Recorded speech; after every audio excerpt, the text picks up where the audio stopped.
Halo dan selamat datang di channel Storyland Squad. Kali ini kami akan menceritakan sebuah alur cerita film India yang paling fenomenal di tahun ini. Karena ini adalah film India terbaru yang dibintangi oleh Shah Rukh Khan, yang memecahkan rekor perfilman India yang berjudul Jawan, yang dirilis pada tahun ini.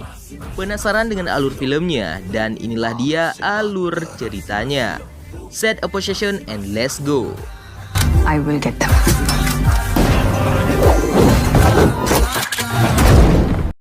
Film dibuka dengan memperlihatkan keindahan perbatasan India-Cina.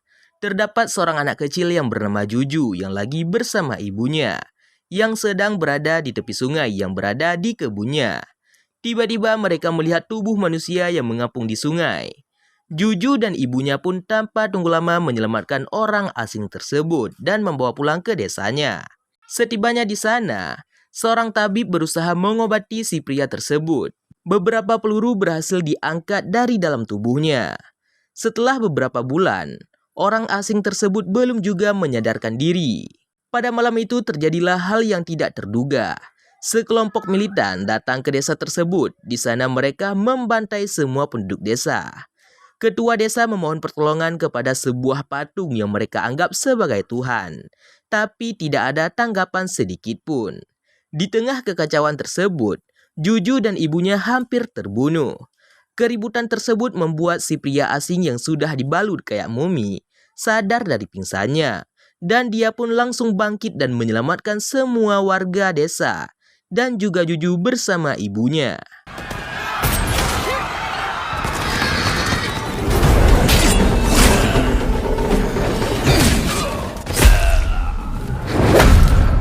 Semua orang belum tahu, termasuk kalian kecuali saya. Siapakah si pria tersebut yang mempunyai daya ngelut yang sangat dahsyat?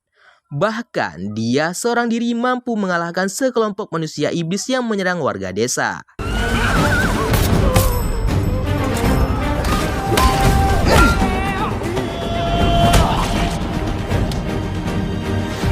Setelah pertempuran selesai, si pria tersebut malah bingung karena dia melihat semua orang di sana bermata sipit dan malah bersujud syukur di hadapannya. Dari situ baru ketahuan bahwa dia telah kehilangan ingatannya. Juju pun menghampirinya dan berjanji kepadanya bahwa apabila dirinya sudah besar, maka dia akan mencari tahu tentang siapakah sebenarnya si pria misterius tersebut. Ringkas cerita, 30 tahun sudah berlalu. Terlihat seorang ibu-ibu hamil yang bernama Wati yang sedang menaiki kereta. Di sana Wati berbicara dengan seorang penumpang yang bernama Lena yang merupakan seorang hacker.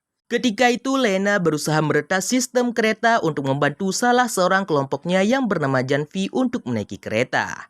Karena dirinya sedang membawa persenjataan. Tidak hanya itu saja, Lena juga meretas lampu lalu lintas untuk membuat kemacetan di beberapa titik. Mahasiswa yang bernama Alia yang menggunakan mobil pribadi berusaha mencoba untuk mencari jalan alternatif. Alia mendapatkan tawaran dari seorang wanita yang bernama Laksmi untuk menaiki kereta. Yang ternyata Laksmi juga merupakan komplotan Wati, Lena, dan Janvi. Ada juga seorang lagi yang bernama Hera yang posisinya sudah naik kereta dari awal. Melihat gerak-gerik mereka, bisa disimpulkan bahwa mereka lagi merencanakan sebuah rencana yang besar. Orang yang mereka panggil sebagai ketua mulai dikode untuk menaiki kereta yang bernama Vikram. Umurnya sudah tua dan kepalanya dibungkus kayak mumi yang pertanda dia adalah orangnya. Ketika memasuki terowongan, Lena membuat pergerakan kereta berhenti secara mendadak yang membuat semua penumpang jadi panik. Wati yang sebelumnya diketahui hamil, ternyata dia berpura-pura hamil agar bisa menyembunyikan bom di dalam bajunya. Wati dan juga beberapa anggotanya yang lain langsung mengumumkan bahwa mereka telah membajak kereta yang lagi berjalan, yang kini ratusan nyawa sedang berada di dalam kendalinya. Para pembajak merasa bahwa mereka telah mengendalikan keadaan. Tapi tiba-tiba Wati diserang oleh seorang penumpang yang mengaku bahwa dirinya adalah seorang polisi yang lagi berjaga. Melihat kejadian itu, Vikram langsung maju dan menyelamatkan Wati. Meskipun dia terlihat tua, tapi dia mempunyai kehebatan dan juga kelincahan. Captain Abhijit! Captain Abhijit! Mereka bukanlah pembajak abal-abal. Mereka sangat serius dalam ambisinya. Hingga Vikram menembaki seorang penumpang bercadar hingga tewas, yang membuat semua penumpang sangat panik dan cemas. Di lain sisi, kita diperlihatkan seorang kepala pasukan khusus yang bernama Narmada. Dia ditugaskan oleh pemerintah India untuk melakukan negosiasi dengan para pembajak. Vikram memperkenalkan dirinya sebagai orang biasa yang muak dengan kondisi negeri. Dia sudah muak dengan politisi dan pemerintah yang selalu menjanjikan perubahan. Setelah mereka terpilih, tidak ada sedikit pun perubahan yang mereka lakukan. Mirip dengan caleg-caleg di negeri Konoha yang selalu menjanjikan ini itu tapi nyatanya nihil. Narmada kemudian menanyakan apa yang sebenarnya yang Vikram inginkan. Vikram sebenarnya cuma ingin berbicara dengan Menteri Pertanian dan dia akan memberikan waktu 5 menit kepada Narmada untuk membawanya, karena apabila tidak, maka korban jiwa akan terus bertambah. Ancaman Vikram benar-benar membuat Menteri Pertanian langsung hadir. Dalam perbincangan mereka, Vikram benar-benar kecewa. Vikram mengatakan, Anda sebagai menteri benar-benar tidak peduli kepada para petani. Tahun lalu saja tercatat 10.000 petani mati bunuh diri. Maka dari itu, apabila Menteri Pertanian ingin menyelamatkan para sandera, maka menteri harus menebus semua penumpang dengan uang Rp400.000. Mendengar hal itu, Menteri Pertanian menolaknya dengan mengatakan jika dia tidak bisa mengabulkan permintaan Vikram begitu saja, karena jumlah uang tersebut sangatlah banyak dan mustahil dia bisa mendapatkannya dalam sekejap. Tapi Vikram menyarankan menteri untuk meminta bantuan kepada para pengusaha. Tak lama dari itu, Vikram memanfaatkan salah satu seorang sandera yang bernama Alia. Itulah mengapa Alia sebelumnya didesak untuk menaiki kereta. Karena Alia sendiri merupakan seorang anak pengusaha tajir yang bernama Khalil. Tanpa pikir panjang, Khalil terima permintaan dari Vikram. Semua itu dia lakukan demi anak gadis satu-satunya yang dia sayangi. Akan tetapi Narmada sendiri menolak tuntutan para pembajak. Karena dengan sifat mengalah akan membuat para peneror semakin merajalela dan brutal. Dan bisa saja mereka akan terus mengulanginya lagi. Tapi pemerintah setuju dengan keputusan Khalil. Vikram meminta semua uang tersebut ditransfer ke rekening yang sudah dia siapkan.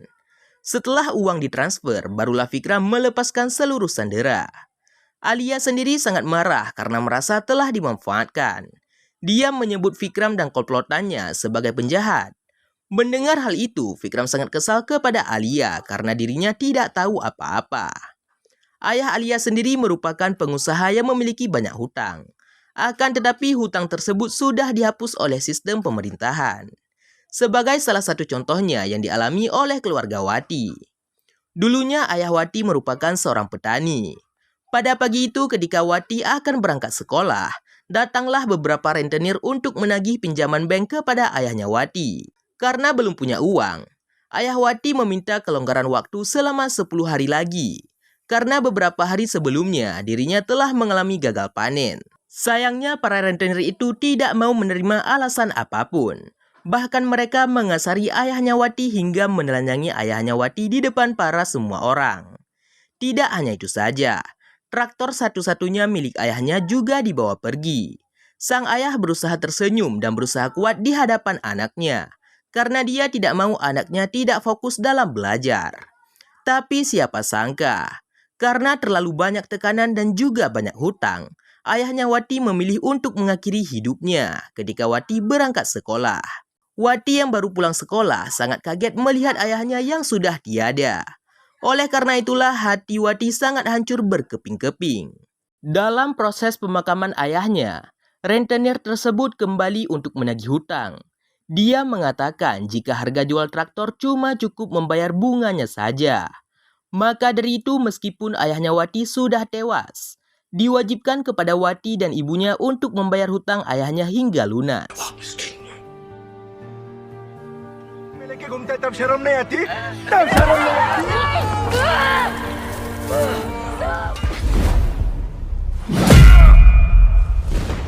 Alia yang mendengar cerita tersebut sangat sedih. Bahkan bukan cuma Wati saja, hampir seluruh petani India mengalami hal yang sama seperti Wati. Ayahnya Wati lebih memilih bunuh diri hanya karena hutang Rp40.000 atau setara 8 juta rupiah. Sedangkan pinjaman ayahnya Alia sendiri sebesar Rp400.000 dihilangkan begitu saja. Padahal uang tersebut milik negara dan masyarakat. Pembicaraan tersebut terhenti ketika Vikram mendapatkan laporan jika uang yang dia inginkan telah ditransfer. Setelah itu Vikram juga mengatakan bahwa tidaklah ada korban jiwa di dalam aksinya ini. Orang yang tadinya ditembak oleh Vikram hanyalah berpura-pura mati. Wanita tersebut adalah Iskra, salah satu bagian anggotanya. Aksi pembajakan itu diberikan tepuk tangan oleh para sandera. Mereka mendukung Vikram dengan apa yang dia lakukan kepada pemerintah.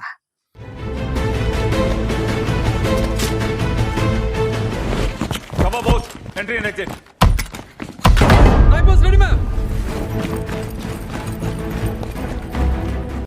Satu persatu penumpang keluar dari dalam kereta dengan menggunakan perban yang sudah disiapkan untuk mengalihkan perhatian. Lena menggunakan senjata kontrol jarak jauh yang mengakibatkan ledakan.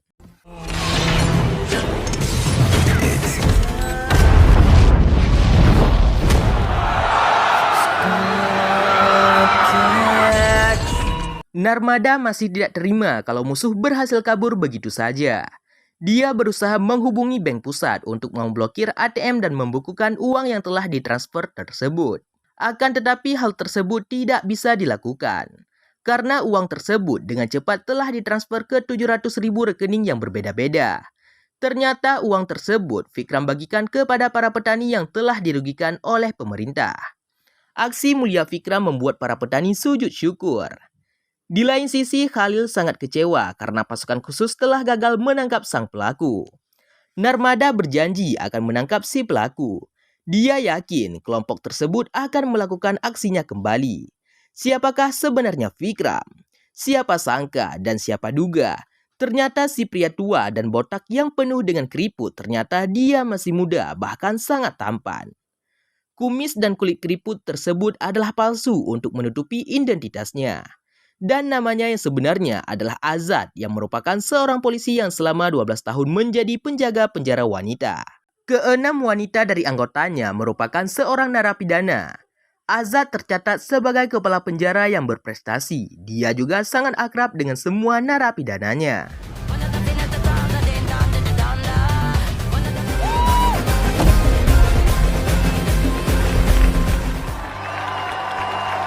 आपने हमें इतना बड़ा Sebagai pria yang masih lajang, Azad diminta menikah oleh ibu angkatnya yang bernama Kaveri.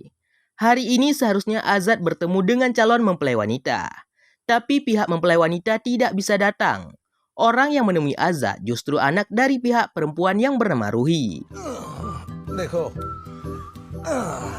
आपने मम्मी का था pout pout mummy ने मुझे सब सिखाया बट थोड़ी Setelah beberapa hari, Ruhi merasa bahwa Azad sangatlah cocok menjadi ayah sambungnya. Pada saat itu Ruhi mendapatkan masalah karena nilainya sangat jelek di sekolah. Dia meminta kepada Azad untuk datang ke sekolahnya sebagai ayahnya.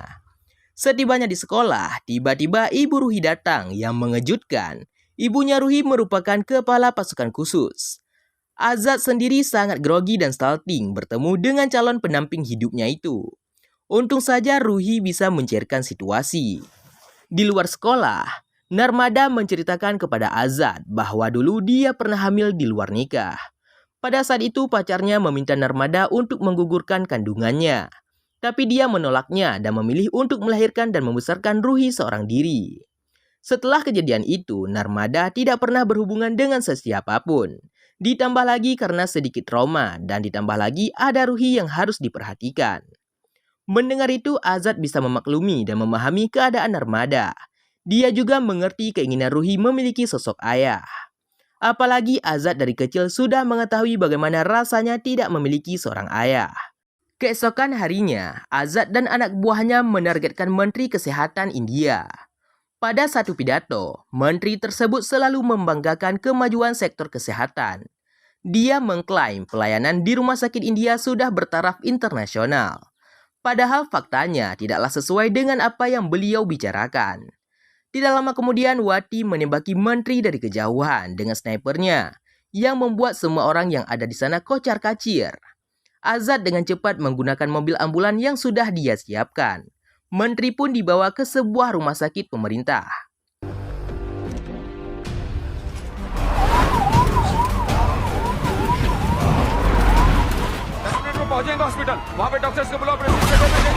Secara live, Azad mengatakan bahwa dirinya telah menculik Menteri Kesehatan. Dia menjelaskan jika nyawa menteri dalam keadaan terancam karena fasilitas rumah sakit sangatlah minim dan tidak memadai, sehingga dokter-dokter di sana tidak bisa melakukan operasi. Tidak lama dari itu, lagi-lagi Vikram melakukan negosiasi dengan Narmada. Kali ini Vikram tidak menuntut tebusan berupa uang, tapi dia hanya ingin meminta kebenaran peristiwa 3 tahun yang lalu. Karena Menteri Kesehatan merupakan sepupu dari Khalil. Dia meminta Sekretaris Menteri Kesehatan untuk menceritakan semua kebenaran kepada publik. Dan scene flashback ke 3 tahun yang lalu pun diperlihatkan. Ketika itu sekitar 60 anak masuk ke rumah sakit tempat Menteri Kesehatan kini berada. Para pasien mengalami keracunan. Ira yang saat itu menjadi dokter berusaha keras untuk menyembuhkan para pasien yang ada. Tapi yang jadi masalahnya, pada waktu itu stok tabung oksigen habis dalam seketika. Ira meminta kepada kepala rumah sakit untuk segera mengirimkan tabung oksigen. Tapi kepala rumah sakit tidak peduli. Dia mengatakan jika dia butuh waktu yang lama untuk mengirimkan tabung oksigen ke rumah sakit. Beberapa hari kemudian tabung oksigen baru tiba ke rumah sakit. Tapi sayang, sebanyak 57 pasien sudah meregang nyawa alias tewas. Hal yang membuat Ira sangat sakit hati ketika Menteri Kesehatan dan kepala rumah sakit berusaha cuci tangan. Semua kejadian seakan-akan dibuat untuk menyudutkan Ira sebagai dokter. Bukan karena kelalaian rumah sakit itu sendiri karena telah terlambat memberikan stok oksigen. Hal itulah yang membuat Ira divonis di penjara seumur hidup. Masyarakat juga ikut percaya begitu saja dengan hasil sidang. Bahkan, mereka memaki dan memukuli Ira. Azad dengan tegas mengatakan bahwa pembunuh yang sebenarnya adalah pemerintah. Ia kemudian menuntut pelayanan rumah sakit agar segera diperbaiki dan semua fasilitas segera dilengkapi. Apabila dalam waktu 5 jam belum ada perubahan, maka Azad dengan mudah akan membunuh Menteri Kesehatan saat itu juga.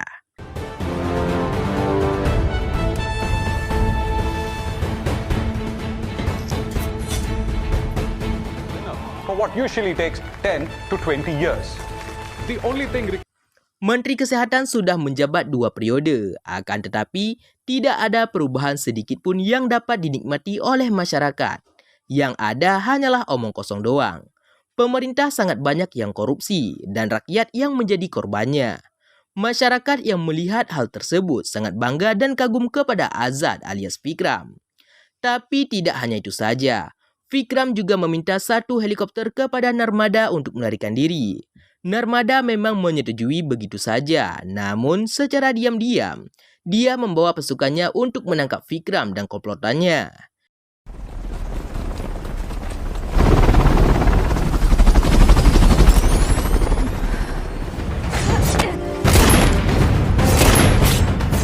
Di tengah pertempuran, Vikram alias Azad lebih memilih untuk melarikan diri daripada harus ngelut.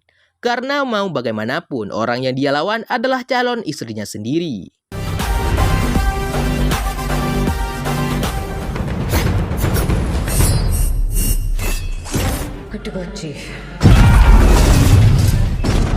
Narmada memang kalah lagi. Lalu Narmada meminta kepada asistennya untuk menggambarkan sketsa wajah dari Vikram. Karena meskipun kalah, Narmada berhasil mendapatkan topeng dari Vikram. Ringkas cerita, tibalah kita di hari pernikahan Azad dan Narmada. Sedangkan di sisi lain, di markas pasukan khusus, mereka terus berusaha membuat sketsa wajah Vikram dari berbagai usia. Dan hasil wajah Vikram sangatlah mirip dengan wajah calon suami Narmada. Mengetahui hal tersebut, sang asisten berusaha untuk menghubungi Narmada. Tapi karena proses pernikahan yang belum selesai, panggilan itu dimatikan oleh Ruhi. Saat itu asistennya telah gagal memberitahukan informasi bahwa calon suaminya itu adalah Vikram, orang yang selama ini telah lama mereka cari. Malam harinya Azad alias Vikram berniat untuk menceritakan semuanya tentang dirinya kepada Narmada. Tapi Narmada malah tidak tertarik untuk membicarakan hal serius, karena dia hanya ingin menikmati kemesraan dan juga bulan madu berdua. Momen indah itu seketika terganggu karena anak buah Azad yang menghubunginya dan memberitahukan tentang informasi misi yang sedang mereka jalankan. Justru pada saat itulah Narmada mempunyai waktu yang cukup untuk membuka pesan dari asistennya di micet. Dia sangat terkejut melihat sketsa wajah yang dikirimkan oleh asistennya yang sangat mirip dengan wajah suaminya. Dia sangat syok. Tanpa pikir panjang, dia langsung mengambil pistol pribadi miliknya dan ingin menembaki Azad. Kebohongan Azad membuat Narmada sangat kecewa dan sakit hati. Meskipun Azad ingin menjelaskan apa tujuannya yang sebenarnya, Narmada tidak ingin mendengar sepatah kata apapun. Malahan dia langsung menembaki Azad. Tidak lama kemudian datanglah anak buah Khalil dan langsung menembaki tempat tersebut dengan brutal. Dari kejadian itu membuat Azad dan Narmada tertangkap begitu saja.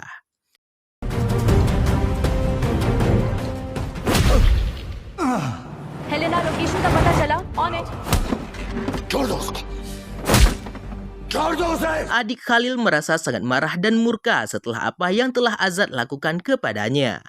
Memeras uang dan membuat kekacauan yang menimbulkan kerugian yang sangat fatal bagi kakaknya. Narmada juga ikut terkena imbasnya karena dia mengira bahwa Narmada dan Azad telah bekerja sama. Tidak lama kemudian datanglah seseorang dengan pakaian rapi yang langsung menghajar anak buah Khalil hingga rata. Dan ternyata itu adalah Vikram yang asli yang merupakan ayah kandung dari Azad. Sungguh di luar ekspektasi.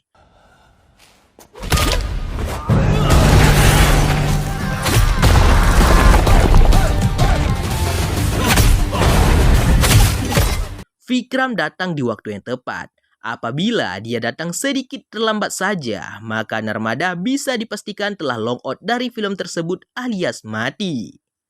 Saking jagonya Vikram, satu persatu anak buah Khalil berhasil dia patahkan tulangnya.